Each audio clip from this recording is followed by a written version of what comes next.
वालेकुम बच्चों, आज हिंदी व्याकरण में हम संधि पढ़ेंगे। तो संधि की परिभाषा क्या है?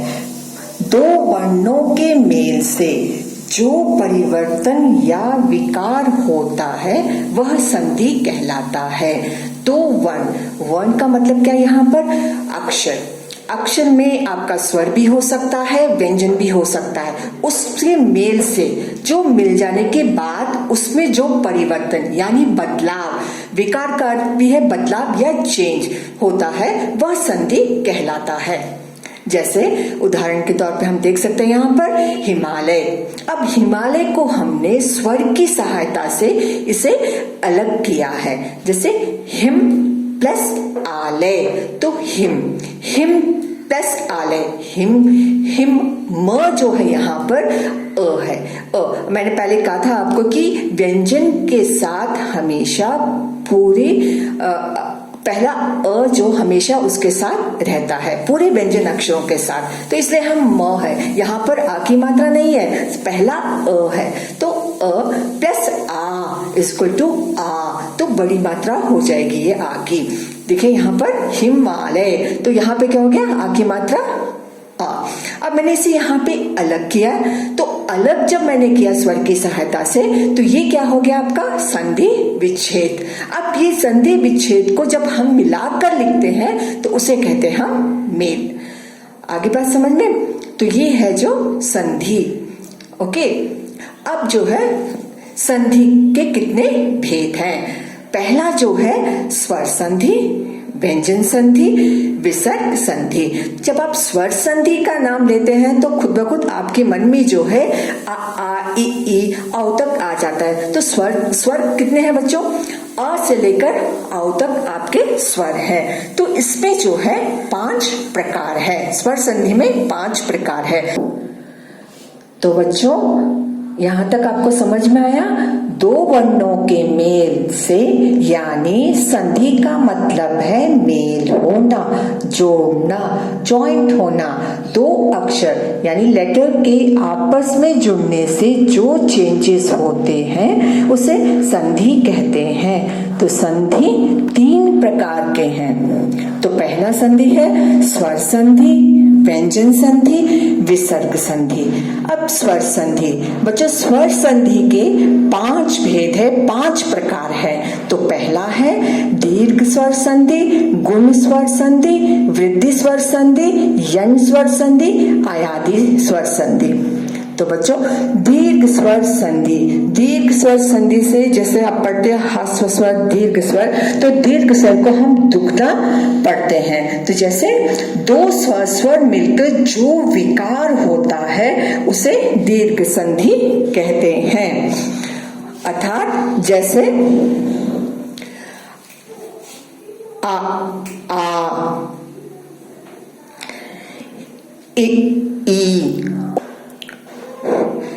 तो जैसे बच्चों दीर्घ स्वर संधि में आ ई उ और री के बाद में जो स्वर में बदलाव होता है वो पूरे स्वर जो है दीर्घ स्वर होते हैं। जैसे आ ई उ और री हो जाता है। तो यहाँ तक बच्चों आपको समझ में आया? एक बार मैं फिर से बोलती हूँ, दीर्घ स्वर संधि का मतलब है जो 2 स्वरों में मिलकर जो विकार यानी चेंजेस होते हैं उसे हम दीर्घ संधि कहते हैं। तो बच्चों दीर्घ का अर्थ है खींच कर पढ़ना, या फिर उसे हम कह सकते हैं, जैसे यहाँ पे उदाहरण दिया है, खींच कर हम इसे कैसे पढ़ेंगे।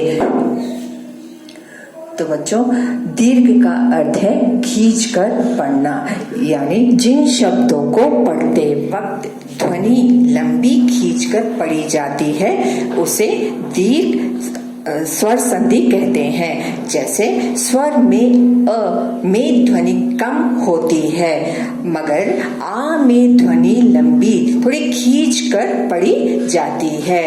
तो देख सकते हैं बच्चों आप यहाँ पर जैसे अ में जो है हम इसे कम खींचकर पढ़ते हैं। जैसे आ, तो ये क्या हुआ आपका?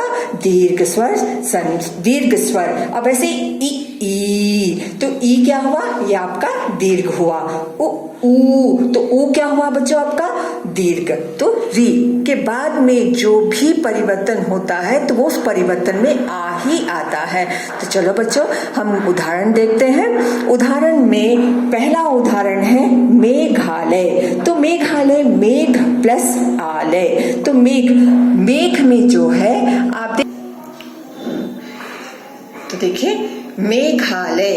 अब मेघालय को हम स्वर की सहायता से इसे अलग करते हैं, इन शब्दों को हम तोड़ते हैं। तो देखो यहाँ पर मेघ, मेघ प्लस आलय, तो मेघ घ जो है ये आपका व्यंजन अक्षर है, तो व्यंजन अक्षर के साथ हमेशा जो है आपका पहला अ रहता है। तो वैसे ही इसी की सहायता से हमने क्या किया, इसे आलय, तो मेघ प्लस आलय, यहाँ पर दूसरा मतलब ये स्वर है आ, तो आलय, आलय का अर्थ क्या हुआ आपका घर। ये मेघ, मेघ का अर्थ क्या हुआ आपका बादल, तो यहाँ पे इसका पूर्ण अर्थ क्या हुआ बादलों का घर। करेक्ट। तो इसी तरह जो भी आप संधि विच्छेद करते हैं तो उसका अर्थ कोई ना कोई अर्थ जरूर निकलता है।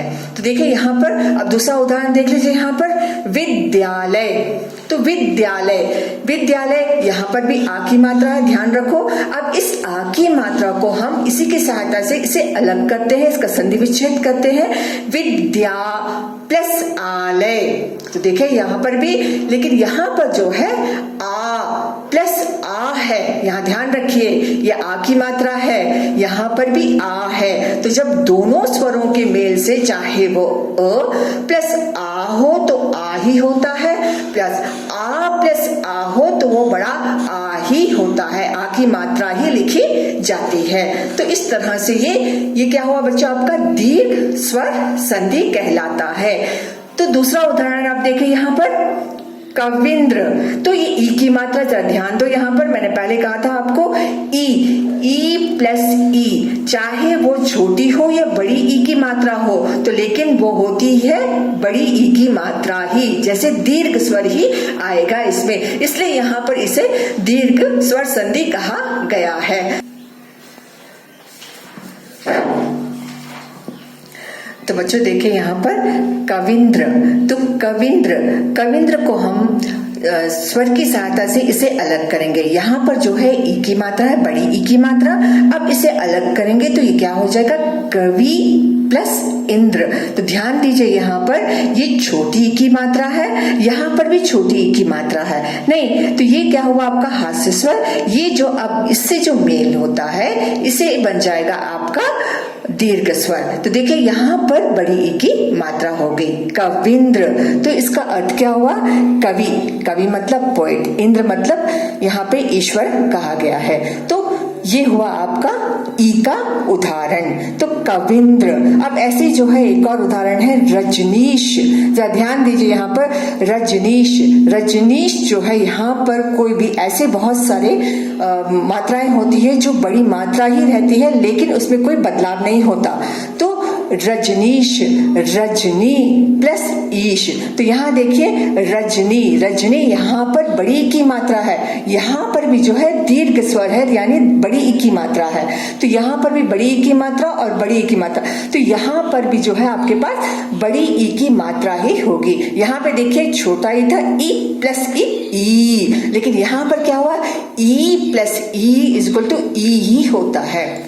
तो अब एक और उदाहरण देख लीजिए यहाँ पर ऊ से लघु उत्तर, लघु उत्तर, लघु उत्तर यानी यहाँ पर जो है बड़ी ऊ की मात्रा है। तो देखिए लघु प्लस उत्तर, जब हम इसे संधि विच्छेद करते हैं स्वरों की सहायता से तो यहाँ पर जो है आपका छोटा ऊ, देखिए यहाँ पर ऊ प्लस ऊ, तो ये क्या हो गया आपका ऊ, तो क्या हो लघु उत्तर, तो क्या ऊ प्लस ऊ इज इक्वल टू ऊ, तो क्या हो गया ये आपका लघु उत्तर। तो ये जो है तीन उदाहरण आ की मात्रा से आ, ई और ऊ, तो ये सब कौन से उदाहरण हुए आपके यहाँ पर दीर्घ स्वर संधि के उदाहरण। तो अब री में भी यहाँ पर उदाहरण है, जरा ध्यान से देखिए पितृऋण, पितृऋण में जो है ये री है, तो री की मात्रा अब देखिए पितृ प्लस ऋण, तो पितृ प्लस ऋण, तो यहाँ पर भी जो है री है और प्लस री है, तो इसमें कोई बदलाव नहीं होता बच्चों, ये री और री ही रहता है।